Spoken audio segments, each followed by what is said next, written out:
Pagdating sa mga pinakasikat na aktres ng Korea na may walang kupas na ganda, si Kim Tae-hee ang unang pangalan na naiisip ng marami. At noong kanyang kabataan, siya ang dream girl ng bawat lalaking Koreano.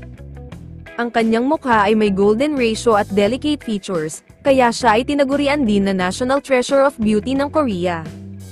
Ngunit para sa kanya, ang Korean actress na ito ang pinakamaganda.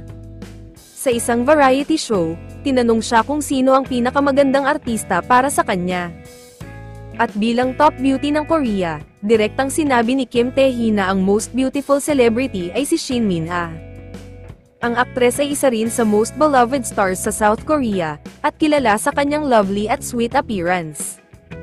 Mula pa noong siya ay pumasok sa industriya, nakuha ni Shin Min-ah ang paghanga ng publiko dahil sa kanyang nakakaakit na ngiti, malalim na mga dimples, at bilugan na mga pisngi na nagpapakita ng kanyang malaanghel na itsura. Siya din ay madalas na pinupuri sa kanyang flawless, radiant skin, at tinagurian ding Asian Kate Moss ng The New York Times. Sumikat din siya sa kanyang glamorous at chic fashion sense, na nagbigay sa kanya ng pagkilala bilang isang hot fashionista.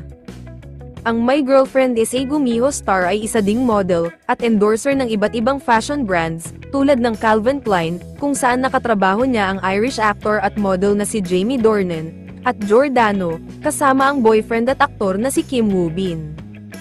Bukod dito, siya din ay mukha ng ilang luxury beauty brands tulad ng Givenchy Beauty at Chanel Beauty. Taong 2021, si Shin Min-ah ay gumanap bilang Yoon Hae-jin, isang dentista sa romantic K-drama na Hometown Cha-Cha-Cha. Pagkatapos nito, gumanap naman siya bilang Min Son-ah, isang single mom sa 2022 drama na R Blues.